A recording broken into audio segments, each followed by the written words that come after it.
I'm not saying that if you manage your mind through the neurocycle that you're never going to have another bad day. In fact, I'm going to say that you will have a lot of bad days. There's a difference, however, you'll know what to do about it.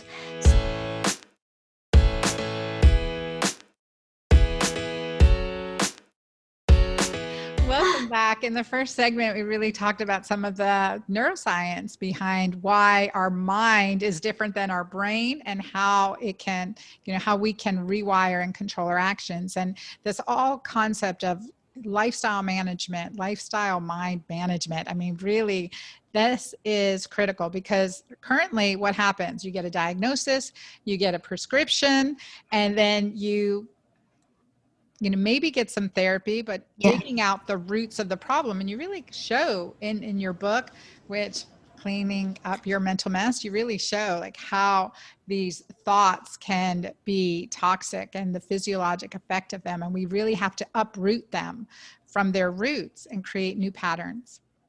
Absolutely. And this is something that it's a skill that we could learn, Anna. And that's what's so beautiful is that mind management isn't something that you can't improve. We all think, we all understand you can learn to eat a healthy diet and you can learn to get into an exercise program and you teach that so well with the work that you do, but that's also mind driven. You have to I can know about your stuff, but if I don't have my mind in a place where if I just use my mind to just hear, I'm not going to change. But if I use my mind to hear and apply, so it's knowledge, application, attitude change, and application or skill development, that's when the shift will happen in behavior.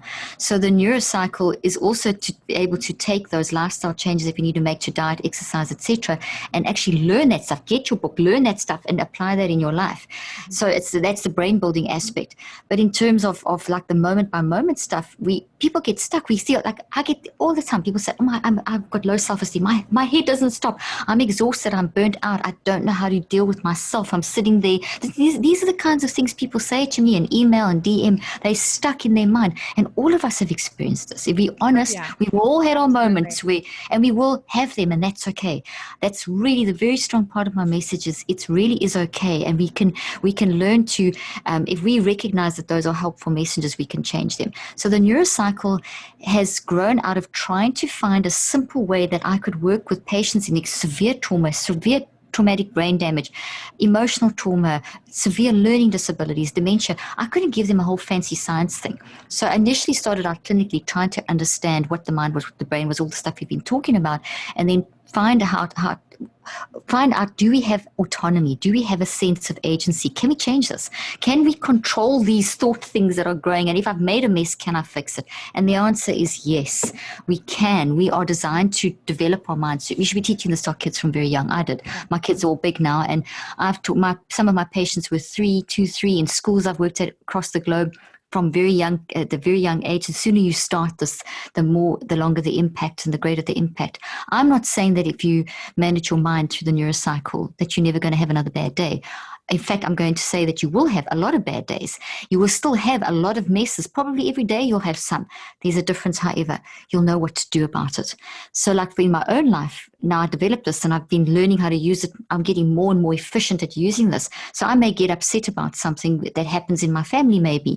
And normally in the past that would have affected my whole day, maybe my whole week, and affected my sleep. Now I can neurocycle, I can acknowledge that, become aware of it, manage it, compartmentalize it, and go into an action where I can actually solve it to whatever extent it can be solved. So I'm not thrown by it for days on end. And I see patterns in my life, I can recognize the patterns and then do the work to find out why have I got that pattern. There's a reason. There's no reason why. If you're feeling constantly depressed, there's a reason. If you've got this constant irritation or the way that you're responding that's upsetting other people, there's a reason. Own it. Don't feel bad about it. Take the guilt, the condemnation, that energy of that. The energy is never lost. It's only transferred. So transfer that toxic energy into, okay, I own it. Let me fix it. And that's essentially what I'm trying to help people understand. So that steps have been developed meticulously and simplified and researched and refined. And this book presents the latest updated, most simple version of them. And I show that when you do the 5 steps of the neurocycle, you can improve anxiety and depression by up to 81%, which is phenomenal. And managing toxic thoughts. Yeah. That is. I mean, if you think of it in what that means in terms of time, let's say that your day is 12 hours long, and you spending 10 hours of that day in a state of ruminating and responding to people pleasing and imposter syndrome and getting like so upset about something that's happened that it's penetrating your day, and arguments, and then a bit of happiness, and then if you're feeling and then burnt out at the end of the day, by neurocycling, which is mind management, you can actually reduce that by 80%. So that drops down to maybe 2 hours of your day, and then eventually less and less and less. And it's still going to happen. You're still going to have those moments, but you'll know what to do.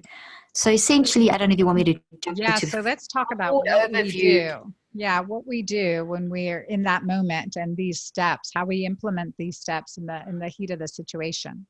Okay, so in the second part of the book is where I explain the 5 steps and how they work and how to apply them with toxic traumas and acute traumas and in the moment stuff, which I call neurocycle life hacks. So the in the moment stuff that happens, like you've got to deal with an argument and get in front of the camera or whatever. Then I also explain how to brain build and all that stuff. So the 5 steps basically are gather awareness, reflect, write, recheck, and active reach. Each word, each step is a whole concept that is doing amazing things in your brain. So for example, gather awareness. When you gather, think of an apple tree that's full of apples and you're going to pick apples. And you go up to the tree and it's so full that you just bump it and all these apples are falling on your head. That's not gather, that's being hit by life. And I think a lot of times we feel like that. So when I say gather awareness, is like, let's say something happens in your life that totally throws you and you feel like, oh my gosh, everything's just hitting me. This is just too much. Stand back away from the apple tree. So mentally stand back and create that space. And I call that the multiple perspective advantage. So this is not step 1. This is how you prepare. So this is the mindset that you go into using the neurocycle. So you first recognize, okay, I'm going to stand back. This is happening. So it's the awareness. So you can't, it's all together. You're gathering awareness, but you've got to prepare. And the awareness is, I'll stand back and I will gather. The control is coming to my hands. I'm not going to get the apples on just and randomly have apples controlling me. I'm going to stand back and pick the apples. That's really important. And when we do that, we actually allow the 2 sides of the brain to balance, and you get the balanced blood flow and oxygen, and you start getting things like the alpha wave, which is an energetic response in the brain when we start getting calmer and we start getting more insight and we start being able to dig into the why. You want increased alpha and you want it balanced across the 2 sides of the brain. You want little bursts of what we would call high beta in a balanced way across the brain to enable you to get those insights. You want beta online, you want gamma, which is creativity, and so on and so on. So there's a whole, and I explain that in the book, and there's pictures and all that kind of stuff. But essentially what I'm saying is that as you do each step, you're going to start creating this brain health resilience that will then help your body and brain together work with your mind so that you can have wisdom. So gathering awareness in this way, where you stand back and observe your own thinking, feeling, and choosing,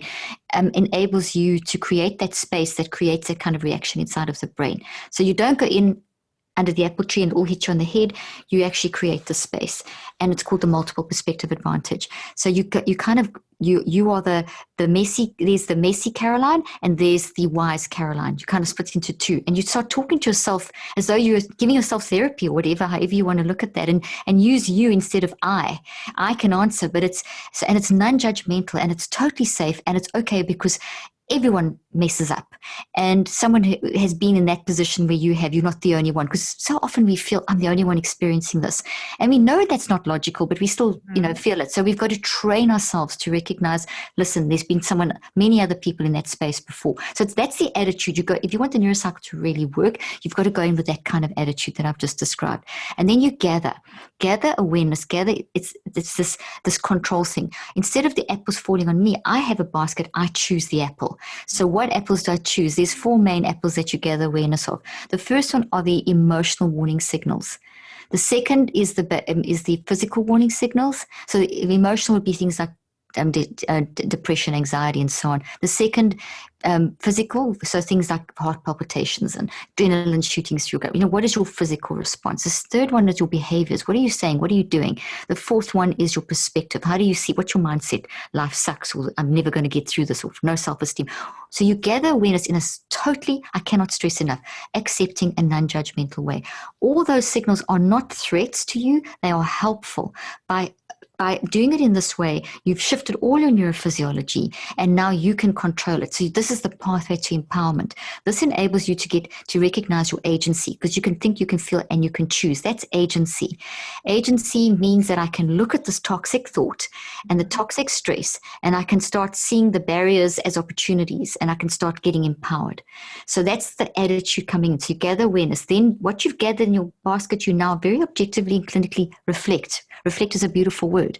It's, I mean, you look in the mirror and you reflect back. That's your whole human. I mean, it's incredible what you actually, if you really look at who you are and what you are, that reflection's amazing. So reflect is a very broad, deep ask, answer, discuss. Why am I feeling these signals? What do they mean?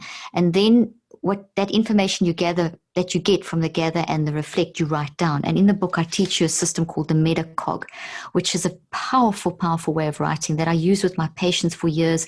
Extreme situations with people with suffering from battling with split personalities, from tremendous trauma, to people with severe learning disabilities. The metacog is one of the most powerful ways of writing, where you can get the depths of what's in your brain and in your mind out on paper and start finding out why and getting to the core of issues. So that's the third step, is to write. And then the fourth step is to then check what you've written, because as you write, it's kind of messy. You want it to be, you want to vomit everything on the page. So the recheck is to look for the patterns and the activators and the antidotes and that kind of stuff. And then the fifth step is a little action that closes off the cycle. What have you learned from those 4 steps? What's your takeaway that can anchor you in a space of learning for the next 24 hours? Because the idea is not to drag this out all day long. So let's take the scenario of you see there's a pattern in your life, and you keep on snapping at your work colleagues, or you keep on getting low, very, very low self-esteem each time you go into a conversation, and you feel let's use the imposter syndrome one. Okay, yeah, because that's very, I love that one. Very common. And I have it. we all do. I have a neurocycle for imposter syndrome in the book, and there's an app called the Neurocycle app that's also got a whole neurocycle that walks you through the exact questions to ask for imposter syndrome. So let's say that's a regular pattern. You see it's happening a lot. It's stimulated by whatever.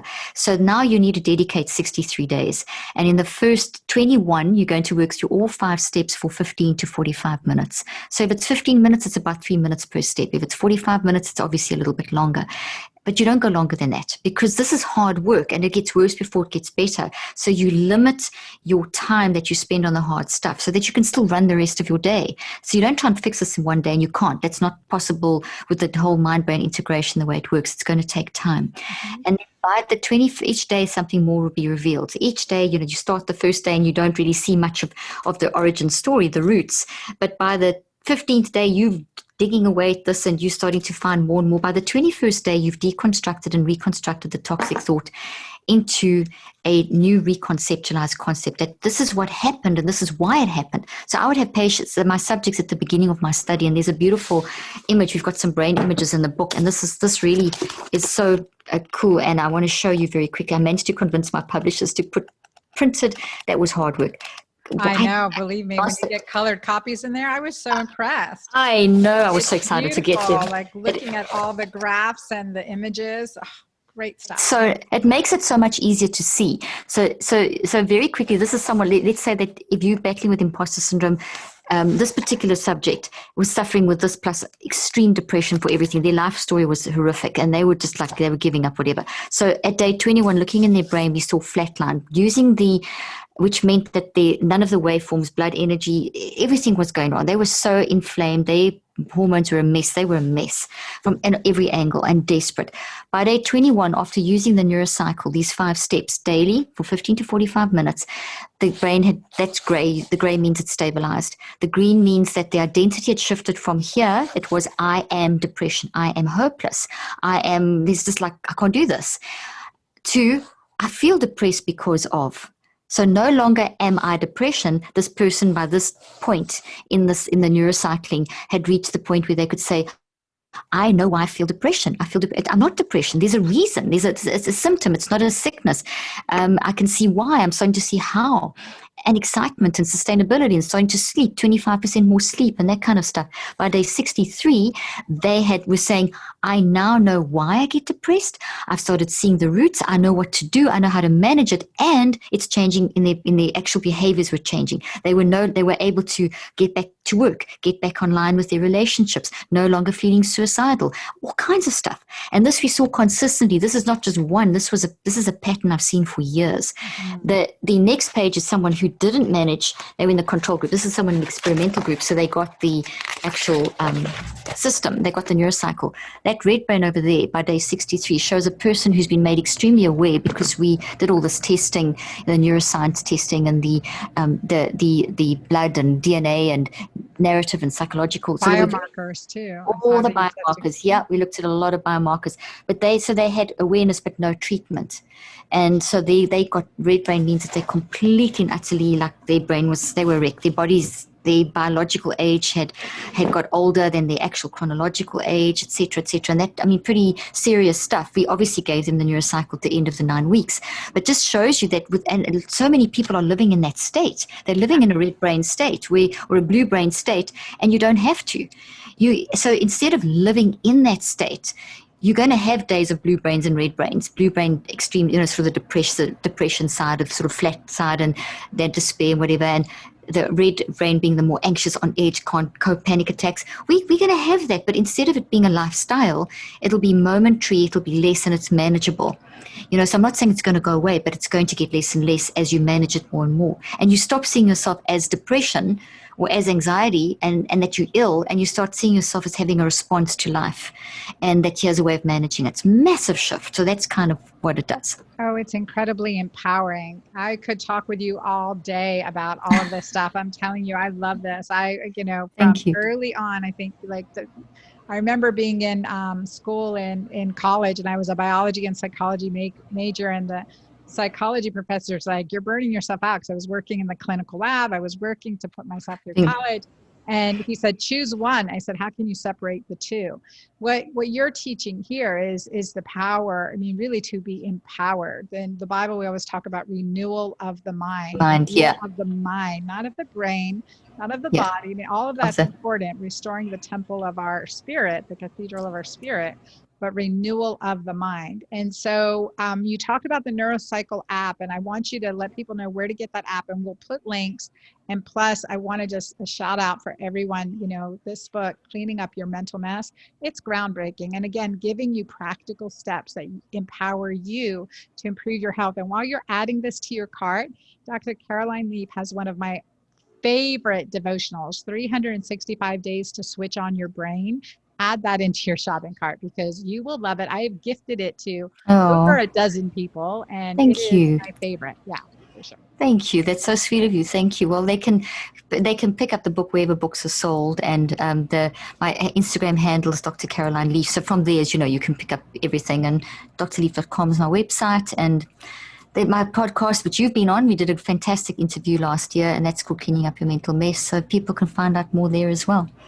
I love it. And then the Neurocycle app, you referenced that. Yes. That's your iTunes and Google Play. So it used to be called the Switch app. So some people may have, there's a lot of people already using it, but we've updated it and put a whole lot of new content, and so it matches the book. And then there's a lot of extra, like besides the basic program, there's also all these neurocycle guides, these life hacks, like how to deal with imposter syndrome. So I walk you through the 5 steps, how to deal with grief, how to help your children neurocycle, how to deal with anger, how to deal with, panic attacks. So neurocycling in a very practical sense. So excellent. Thank you. Well, thank you for being with us. And for our audience, thank you for being here on the Girlfriend Doctor Show. I want to again encourage you to follow Dr. Leaf in her social media, Instagram. She does Coffee with Caroline, and it's just a beautiful session that she puts in there as she's been launching her book. And just to take this time to introspect and say, okay, what are some of the thoughts that aren't serving you right now? And commit to taking these 5 action steps, taking your next right step to heal from this so that you can have the peace that surpasses all understanding and live your best life in your best relationships. Y'all, thank you for being here on the Girlfriend Doctor Show, and I look forward to seeing you next time. Thank you for watching this video. Be sure to subscribe to my YouTube channel here and get those notifications, and comment below. Let me know your thoughts, what you loved, and what your action step is.